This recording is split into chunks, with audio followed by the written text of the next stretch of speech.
This is JACS Facts, connecting the Jackson Catholic schools with the greater community. JACS Facts is the program informing you of all the goings-on within the Catholic schools. JACS Facts is locally produced and is an exclusive production of Good Shepherd Catholic Radio in Jackson, Michigan. And now, it's time for JACS Facts. You're listening to JACS Facts on Good Shepherd Catholic Radio. I'm Leone, and my guest today for this segment of JACS Facts is Chris Putra. Welcome, Chris. Thank you. Thanks for having me. It's so good. There's so much we can talk about, and the one big topic we're going to be talking about eventually is the St. John Drawdown. But before we talk about that, when we were just kind of chatting before we started recording here, I was just amazed at all the things you do for Jackson Catholic Schools and St. John's. And I would just love for you to kind of give some background on your own life and kind of how you ended up where you're doing what you're doing today. Yeah, so I'm born and raised in Jackson, alumni, 2002. So, when you kind of go to school and you go to college, and everybody, I think has the thoughts of, doing something different and not coming back to Jackson. I was brought back with my first job and, it was home, and I think a big benefit as why I came back was my family. I still have, my parents are still in town and lots of cousins, aunts and uncles. And so that kind of started it. And then I have 4 children, 3 daughters and a boy. So I have a 7th grader, 5th grader, a 4-year-old preschool, and then my youngest is in preschool, but not at St. John's yet. So all of them have gone through St. John's. Now my oldest is out at Leone. So really, I guess my involvement is around them and wanting the best for my children and their children. I'm a second generation. My dad graduated from Leone. So I kind of, think it's a pretty cool thing to see the families that come back that, their parents came through, maybe grandparents, and then, continuing that tradition on. It's something that when you talk to different people that have kids throughout the state in different places, they don't get the things that we have here in Jackson from the Catholic schools, which I think is a huge benefit to our children. So that is the children, the kids, that's the main driver as to why I'm so involved. Well, and I would love you, if you don't mind, expand on that point you just made about what you've seen is the kids here in Jackson are getting more from the Catholic schools. Sure. Yep. But what specifically are you talking about there? What do you think? The thing that sticks out to me most is we drive for excellence. Yeah. I think that's a huge driver in the core of Jackson Catholic schools, that it's not you can do it on your own time. You can turn your homework in when you feel like it. Is like you're expected to do it, and you're held accountable. I think that is a huge, the next step in life. I coaching junior high football. We start teaching the 7th grade boys that we're going to treat you like young men, and you're going to have expectations, and that's a big driver. So I think that starts, and then when you see these kids, they come from kids to young adults to adults, and I think that you see them strive so much in the real world, in jobs and with their families, and I think it's based on that core that they had starting at those kindergarten, first grade, preschool, that expectation. So well, and it's interesting you say that, because I meet with families all the time that are thinking of often like their kids, where they've got kids and they're thinking they've been in the public schools and they're thinking of switching over to Lumen Christi, and I'll often say to them, the one thing you need to understand, because often it's because the kid really likes playing football, or they want to be a part of that culture. Yep. What I'll often say to them is, you need to understand the reason we're so good at football. It's about a culture that we're building here, which is exactly what you said, Chris. It's a commitment to excellence, and it's about helping these young men and women understand that they need to be a part of something bigger than themselves. And I mean, I could say it's all about their relationship with God and understanding who you are in kind of God's plan for your life. But I think in a just a more practical sense, It's understanding that if you're going to be a part of a team, and if you're going to be successful in life, academically, in sports, whatever, you've got to really commit to being, to not focusing on you, but really focusing kind of more broadly. And I would love for you to chat about, because obviously you see that as a football coach, especially working with the middle school kids. How do you kind of help instill that in them, that sense of it's more than just about winning football games. Sure. It's really about a commitment to excellence. Yeah, I think, we harp on it. You're a student. It's not athlete-student. It's student-athlete. I think that it starts there. I mean, we have a lot of talks with them that, we're going to hold you accountable. If you don't turn in your homework and if you're not eligible, you're not going to play. You're not going to practice. And we're, instilling that at a young age, that comes well before football, basketball, whatever sport you're playing, any extracurricular activity, you're here to be a student, and that's what's going to drive you in the future. Because let's be honest, we've had, one person that's made it to the NFL from, on the back, from a football standpoint. That's a great goal to strive for, but, you're going to get much further in life being a good student, being a good person, than our athletic abilities. Yeah. So. Yeah, that's great. Well, let's talk about the St. John. Now, one of the hats that you wear, because you wear many hats, both at St. John and for Jackson Catholic Schools and Lumen Christi. But the St. John Drawdown is happening on October 14th. What is a drawdown, and can you just talk about that? Yeah, so it's I guess an easier would be a reverse raffle. So you want to be the last ticket pulled. So if you're we have 300 tickets. So if you're the 300 ticket pulled, it's a $2,000 prize. Excuse me. There's every 25th ticket pulled, you get $50. So there's different prizes throughout the night. The biggest thing that we want to do with this event is get people together. Yes, we're raising money for the school, but it's also about getting families, the parents of that send their kids to St. John's or any of the Catholic schools to come together and just have a good night. Yeah. The food, we brought it back to at school last year. John Federici is our resident chef, so he's actually a trained chef, and the food is phenomenal. So if you like food, you will not be disappointed. Also includes beverages, beer, wine, seltzers, wine, water, all that kinds of things. But just a fun night to get everybody together and raise some money for the school. That it's not earmarked specifically for anything, but in the past, part of the funds have been used to help with the new playground equipment. Yep. Last year, we bought new gym equipment, some of the dodgeballs and jump ropes, some of the stuff that's kind of dated. We had some money towards that, but it just anything that pops up from the school that they need funds that's not planned. That's what that kind of money sits there for, that we raise for the event. So, am I correct in assuming that there's only 300 tickets you're going to sell to this event? Yep. And there still is time to get those tickets. Yes. Perfect. So, and the event, the event is more than just a raffle. What I'm just hearing, it's both. It's a dinner and a raffle. Correct. With really good food. Yes. And so, if I'm a couple, do I need to buy 2 tickets, or do I just buy? No, just one. Just one per couple. Yep, one per couple. And you get dinner for both of you, and you're in the drawing in the drawdown. How much does a ticket cost? $75. $75. So I mean, you're getting not only you're joining the raffle, but you're getting a great dinner for 2 people. So this really is a great event. Yes. Anyway, perfect.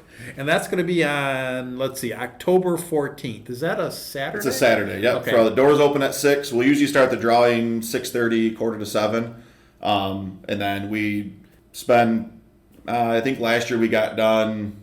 Maybe it took us about 2 hours to do the drawing, and then last night the DJ was there till 10 o'clock, so we started having a little, started playing some music, and again, we're all together and having a fun time as adults. And so this is just going to be a really fun night out with your spouse or whoever you're. 100%. Anyway, perfect. Oh, this sounds like a lot of fun. So if people want to get tickets, what should they do? The easiest way would be if you want to reach out to the St. John's school office. If you call their office, they have tickets available, and then you can leave a message, or we can even get it to you. If you can't make it in the office, there is a couple links using PearSoft that we can do online that they can help direct you in that. Great. So they can either just call the office or Yep. they can go on the St. John's website. And Yep. there's probably a link there somewhere Yes. that they can Yep. check out to get a ticket. Perfect. And so that's going to be on Saturday evening, October 14th. You said doors opened at 6 o'clock. Yep. The drawing is going to start at what time? About 6:30. About we'll start drawing. 6:30. So people don't have to get there. No, you don't have to be. Yeah, you can show up whenever. I mean, it's kind of one of those things. You if you show up at the end, hopefully your ticket's still on the board, and then that your chance to win is still up Now, there, do you so. have to be there to, if you don't show up, can you still win Yep, prizes? 100%. Yep. Okay, you perfect. Do not need to be present to win. You would just miss the dinner, frankly. Correct. You'd miss the dinner and all the fun. Okay, great. Well, this sounds like a really good event. All right. Well, some of the other things I know you're involved in that I want to chat about a little bit is first the Alumni Association with Lumen Christi. Now, could you talk, and this is a fairly new initiative that I know you've been working with Ted Ludlow on over the last year or so. So explain to us what you're trying to do with the Alumni Association. Yeah, so it was a surprise to me that Lumen has never had a official alumni association. There's been a few out there before, but never anything that's actually been run from the school officially. So our biggest goal is to reach our alumni. We were in a meeting 2 weeks ago, and we roughly have I think it's around a little over 12,000 alumni, and reaching them is our biggest goal. My big thing is to let people know outside of the community what we're doing out at Lumen. You look in the classrooms, I mean, they updated the whole science wing, and they're updating, general education rooms. And I saw a couple weeks ago, there's a new, it's for like assisted learning, and they got big screen TVs and a different sound system in there. So if kids hearing impaired or visually impaired, there's a room they can go to specifically get that additional help, which is to me amazing. Like, I've never seen that before. I thought it was a really cool room that they developed. But then then looking at the athletic side, I mean, we have some of I will say the best facilities in the state. Being out at the football games, we've had a few teams come in this year that have never been on our facilities, and standing at the gate and hearing coaches from these teams walking up saying, "This place is awesome." Like, they have a brand new baseball field, they're building a new softball field, the football stadium has had, new bleachers and the turf and everything done in the last, 10 years. And it is truly a place when you come out there, if you haven't been out in a long time, it's very eye-opening. Yeah. Well, and you know what I think people may not know, because we obviously get a lot of kind of publicity for the football team and the football stadium, but I did a visit out to the baseball field not too long ago.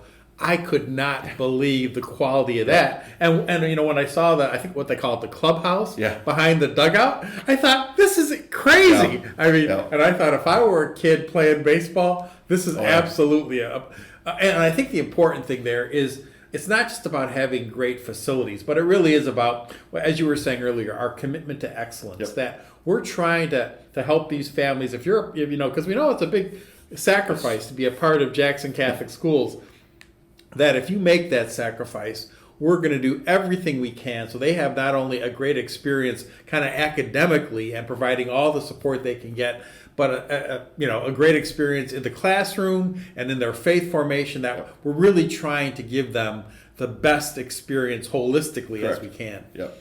And I know, and in that vein, I know they just started work on the softball field, which I actually I did one game on the radio last year for the softball, and I thought, wow, this place really needs to be redone. And sure enough, we're gonna be breaking ground, and I've heard that softball field is going to be really state of the art. Yes. Yeah, I think the coolest feature I'm excited to see is that the right field wall. They're actually going to have a mini green monster it's going to be padded, but it's out there now, it's concrete. They're going to have bleachers up on it. So I think that's going to be a really cool feature to that field, as you make it a little bit different. But I mean, you look at it and just, what's being done out there right now, and it's not even complete, just the concrete's up and and dirt, and it's already impressive. Yeah.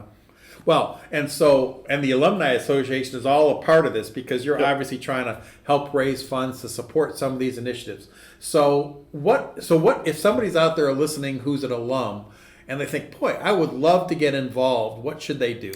So if you'd like to, I would say reach out to myself or the school. We're kind of going through the process right now of building the Alumni Association, of who's interested. So people who want to be involved. I know we had a survey go out and we had some responses back, and out of a lot of the responses, it's people out of state that are still connected with, that still want to stay connected to the school, which to me speaks volumes of, the experience they had at Lumen. That they're, I think one of them's in North Carolina, and she still wants to have a connection with the school, and we're totally on board with it. You don't have to be in Jackson to be part of this committee because we want that outreach. We know there's pockets of a lot of alums that live in Chicago and maybe down in Texas or Florida, and we want people in those areas that we can do events. We'd love to have, back in the day they used to do some stuff in Chicago and kind of, have people come in and, go to a restaurant just to interact with those people, that let them know that, we as a school haven't forgot about them, and we still want, love their support, financially, and just even if it's not financially, just that, just that continued, like, hey, we're doing great things in Jackson, and, that word of mouth talking to people, because I think people forget, they're amazed by when you meet people how it was that three people of separation of how you may say something to somebody in Chicago or out of state, and then they have a connection back to Jackson. And we do hear those things that they may have run into somebody that had a Lumen connection and they were talking good things about the school. So it's all about just keeping that connection to the school, and I think really sharing the great things that are going on at Lumen and all the Catholic schools. And I think that's something that I'm very proud of. And I think a lot of alums would be proud of too when they know what's happening. Perfect.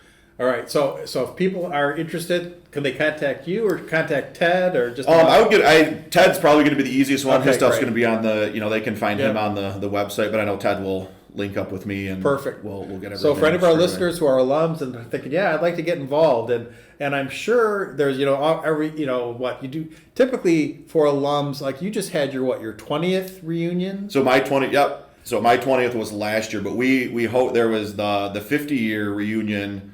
Was it about a month ago, and they were doing mass out in the chapel. So Ted Ludlow and Tim DeWitt and myself went out there, and they had mass, and then before they went to dinner, we did a tour, just to show everyone the upgrades of the all the new bathrooms and the classrooms, and also kind of touch on those heartstrings, because there are things that haven't changed. It still probably smells the same, and the lockers for the most part probably look the same, and remembering whose classroom, and to kind of bring back some of those good memories of going to school there. So but we'd love to have those, and kind of one of their goals is to have those reunions right at the school. So we're working on that, trying to even set up some vendors that when you want to do a reunion, we already have like a canned list of, like, if you talk to these vendors, we already have pricing with them, and bring them in. And obviously there would be no charge to use the cafeteria or the commons or wherever you want to have it at.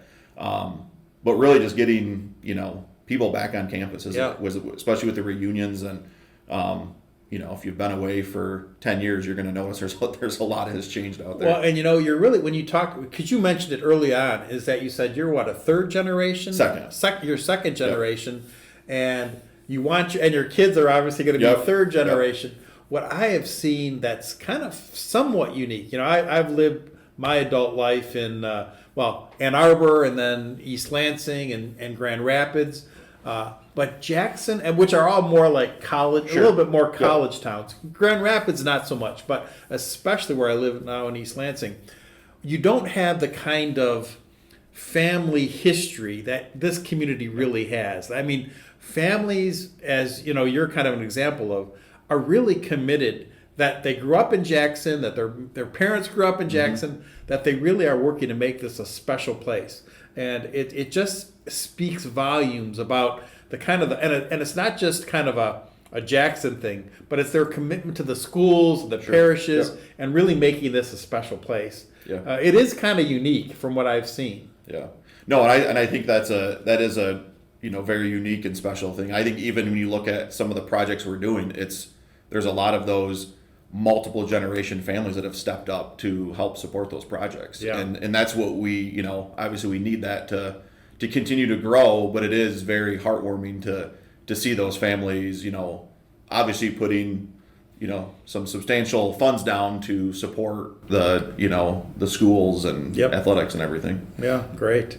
I want to kind of remind again, the big thing we're trying to promote is the St. John Drawdown Raffle, which is going to be on Saturday evening, October 14th. Tickets are $75. And that's for a couple. For a couple. Yep. And that's for a couple. There's going to be great food. Doors open around 6. You don't have to show up. The drawdown will start at 6:30. You can show up anytime or not even show up, and you can still win. Yep. But you should show up because it sounds like there's going to be great food, just a lot of camaraderie. Yep. And if you go to that event and you think, hey, I should be a part of the Lumen Christi Alumni Association, they can probably find you and they can talk about that. Yep. Well, thanks, Chris, for all you do for both St. John and Lumen Christi and Jackson Catholic Schools. Yeah, there's these, the list is, I wouldn't even say long, but I really truly enjoy it, and if I didn't, I wouldn't be, as involved. So I think we have great things happening and still a ton of opportunity to continue to grow, and we're doing a lot of special things, and I'm just glad to be part of it. Yeah. Well, speaking of that, one of the hats you wear, you're on the board of trustees, Yes. for Jackson Catholic Schools. Yep. So in your role on the board, I would love to just get your thoughts on we just recently concluded the 5-year strategic plan, and a lot of work went into that. Just from a personal sense and as a board member, what are some of your hopes for Jackson Catholic Schools over the next decade? Sure. I think, bar one is growth. I think that continued growth, because obviously we want to sustain what we have going, and I think that's happening. I think there's a lot of people in our community, and I think we've even seen it outside of, Jackson. We're having kids from the Chelsea area, Hudson, from all over that are now coming to our schools because they know the difference that we have. Yeah. And that's not something that that has happened overnight. This strategic plan was a huge piece of that, but I think there was even stuff done prior. But I think that the biggest thing that, from my, personal side, still having kids, I still, want that school to continue to grow and strive, which like I said, we're seeing, we're still seeing that. And I think, with that strategic plan, I think they did a great job on getting the pulse of the Catholic community and the non-Catholic, and it wasn't just, 6 people sitting in a room that came up with that plan. Right. There were hundreds of people that were involved in countless hours of meetings and, different talks that all of those initiatives came from. So I'm assuming that will kind of be the same, thing moving forward when they do their next strategic plan.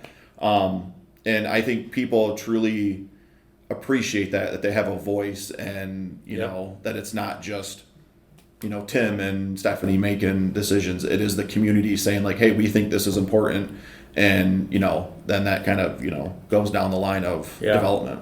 Well, and that does speak to what we're talking about, this sense of community. Because when I heard that, I was just flabbergasted that they said, yes, we had something like 300 people. It was a lot of people participating. Yeah. Were you involved? So I was not at the beginning. So I was kind of in at the end. But when it first happened, I wasn't brought in. But I knew people who were involved. That and everything that I heard, they all had very positive things, because they appreciated that it wasn't just, again, not just the the people who are going to school. They brought in all kinds of community members to have their input and to kind of see what maybe they see how we can improve as a Catholic school.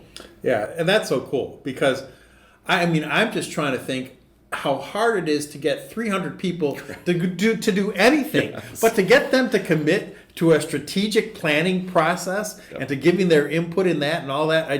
It really does speak to what an incredibly connected, committed Catholic community we have here in Jackson. So in any event, for our listeners, if you are interested in kind of giving your input, I'm sure sometime, I'm thinking probably after the first of the year, we'll be launching our new strategic planning process. And I'm sure there, just like last time, there'll be lots of opportunity for people to give us input, because we know that we can only be as strong as the families that are involved, and that we really want to make sure that all the families like yours really feel like they have a voice. And we hear what you're saying, because these schools are, as you know, these schools are only as good as the families that are willing to kind of make the kind of commitment that you make. So thank you for that commitment to both St. John's, to Jackson Catholic Schools, to Lumen Christi. It really does make a difference. And to our listeners, thank you. You've been listening to JACS Facts. I'm Lucian Leone. My guest today has been Chris Putra. Thanks for listening. Thank you. We hope you've enjoyed this episode of JACS Facts, an exclusive local production of Good Shepherd Catholic Radio in Jackson, Michigan. To hear a replay of this episode or for more information, please see the Good Shepherd Catholic Radio website at gscr.org.